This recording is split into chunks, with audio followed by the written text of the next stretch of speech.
Welcome to Slash Bash, where today I am bringing you another Entitled Parents Reddit video. An entitled mom wants me to give her my cat. I'm posting this anonymously to keep my fostering organization out of the spotlight. I volunteer fostering cats. My cats tend to go to a cat cafe, so I don't typically do meet and greets, but when I do, I'll have people stop by so they can see the cat in its territory and get a good sense for the cat's personality. A mom and her 4-year-old daughter stopped by to meet one of my kittens.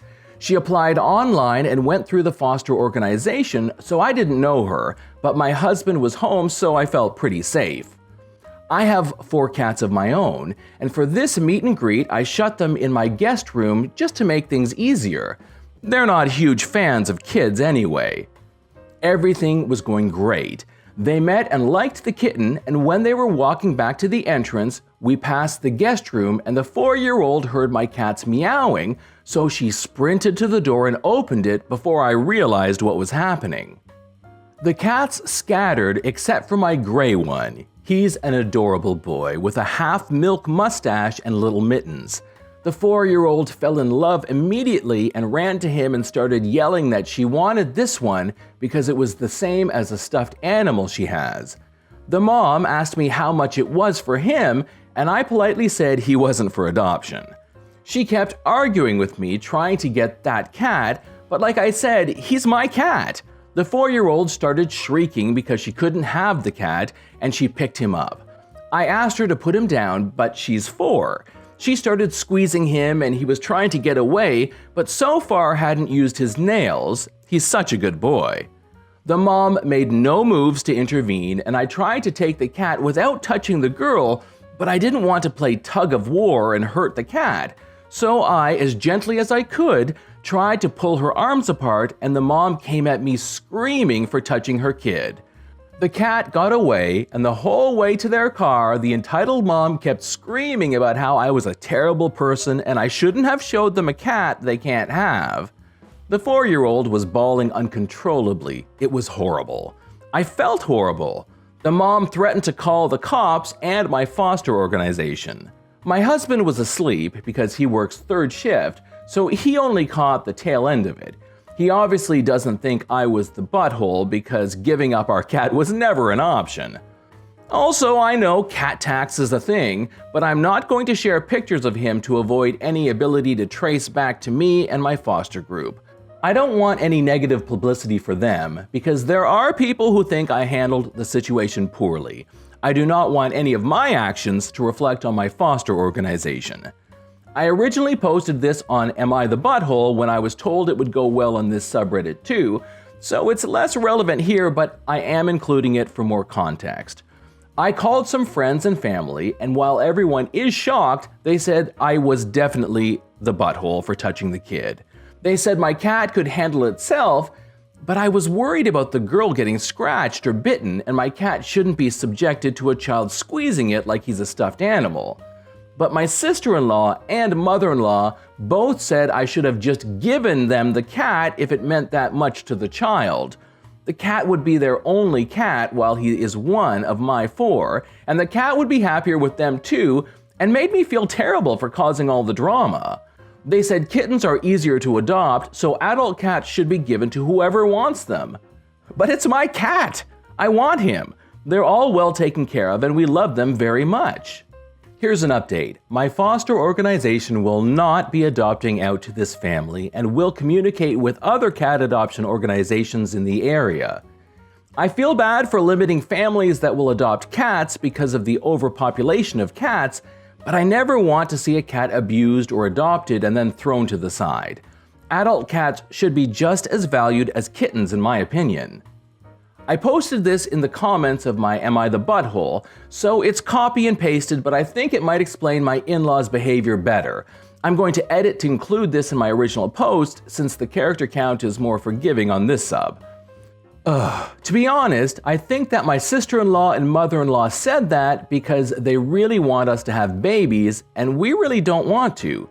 They've expressed time and time again that you can't have babies and cats because the cats can scratch the baby. They were both very disapproving every time we welcomed a cat into our home. But we don't want a baby, and even if we do, we're keeping our cats. The baby will learn really quick if it gets scratched. I judge pet owners who ditch their pets when they pop out children.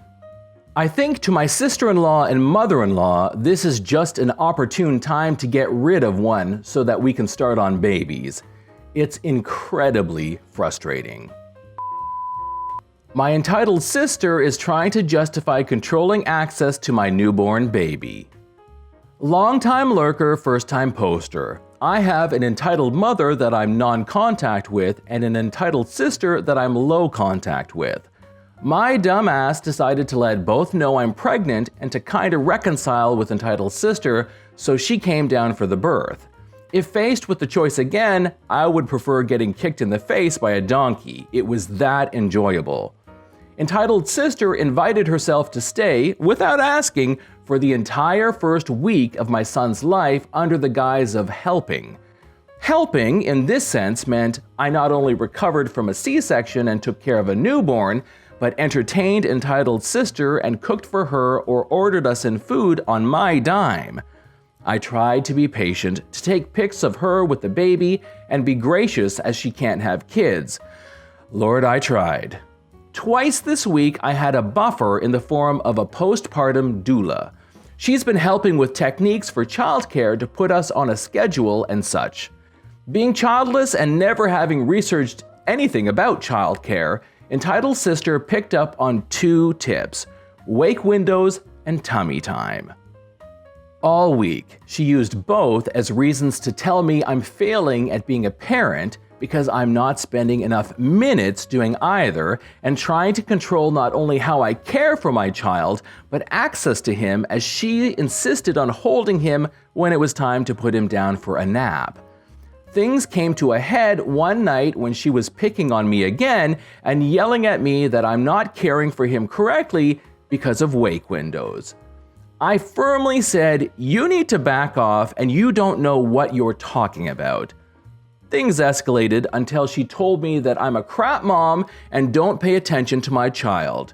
She further said I couldn't use just giving birth as an excuse.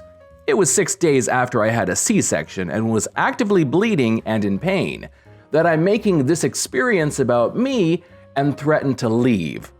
I said, "Good. Nobody invited you to stay. Please do pack up and go." In the 2 days since, I've learned she tried to tell on me to my doula. She does not know that my doula and I had a conversation about these techniques, and she said it's good practice as they're not really recommended until week 6. It was day 6. My doula also said I'm doing great. My entitled sister also doesn't know my pediatrician isn't a fan of starting wake windows so early. My entitled sister is now texting my boyfriend playing the victim and saying she and the doula believe I have postpartum depression and it's worrisome I'd kick her out. Neither the doula nor my boyfriend or anyone else thinks I have postpartum or am acting strange. No, witch, I just don't think I have to deal with your crap when you don't know what you're talking about. My boyfriend is now trying to play peacemaker, but I'm really ready to write her off and go non-contact after this experience. Thanks for reading my rant. This is John from /bash. Thanks for watching. If you've enjoyed the video and want to be the first to know when the next one drops, then subscribe. I'd love for you to drop a like, share with your friends, and I will see you in the next one.